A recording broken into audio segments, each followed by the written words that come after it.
What's up, guys? Here with another review on the Mortal Kombat 11 Liu Kang action figure. So here we go. Let's look at it in the package. And here we go. We got the face there. Okay, face looks fine.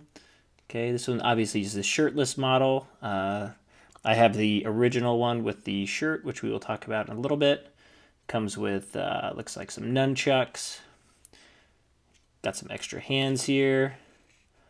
And looks pretty good. So he got some good paint detail or good texture detail. Paint's not too bad on the pants. Definitely use a black wash on the gauntlets just to bring out some of the details, and maybe on the nunchucks as well. Okay, so that's the front of the package. Here's the side of the package with some nunchucks at the bottom. You have the back of the package, 22 points of articulation, and a cool action photo shot of Liu Kang. You have the side of the package with another action shot of Liu Kang. And there you go. So let's open this up and see what we are looking at. Okay, here's Liu Kang out of the package with the original release as well. So we can kind of compare the two. So you got good textures on the hair and the gauntlets and the pants. Nothing really out of the ordinary that we didn't see already from inside the package. Skin tone looks pretty good. The musculature looks really good too. Yeah, definitely benefit from a black wash on the gauntlets and the nunchucks. Now let's compare that to the original release behind it. And the face looks pretty good too. Now this one, right, you have the gauntlets on the side here. I didn't think they really need black wash too much since it is black on the base layer. The same pants, just different colors. The shirt texture, the face. Honestly, I wasn't a huge fan of the shirt. I think it looks... I don't know. It looks interesting because when you put him on, like, he's kind of a bulky figure, and when you put it on, he looks kind of too bulky, if that makes sense. A little too bulky, and it really hinders a lot of the articulation. So I know a lot of people were taking it off, but then it had a really weird ab crunch thing. So I'm glad they released him without a shirt. I think it looks better.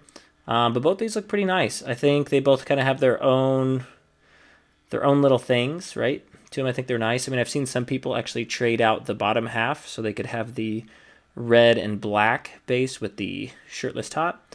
So that might be something to think about. But overall, I think they're both decent figures. I don't have any issues with either one for the most part.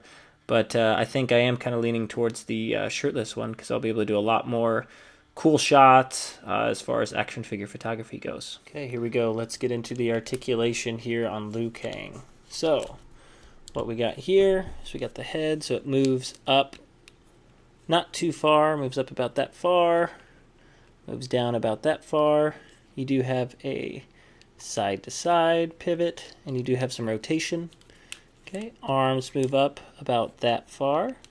Okay, they do have the little joint here that McFarlane likes to do, that little shoulder joint, which I actually like. I know some people don't, but you have a bicep swivel, double jointed elbows, which is really nice. You have wrist articulation, and you do have a little bend there as well, which is nice.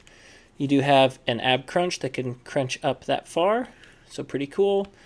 Crunch down about that far, so you can get into some pretty cool martial arts poses, so I'm excited about that.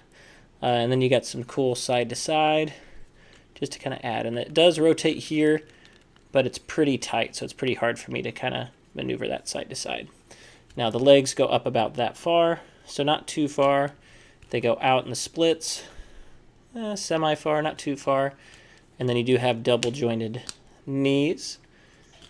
And then you have ankle articulation, toe articulation, and an ankle pivot, which is nice. So overall, this one's articulated pretty well. And I think what's cool is you're able to do this crunch in the middle, so you can get them in cool poses. So obviously the previous model with this material here, you could only... I mean, you can't crunch it at all. Not forward, not back. You can just turn side to side. And it just looks bulky on them, I think, just because of the extra material. So, yep.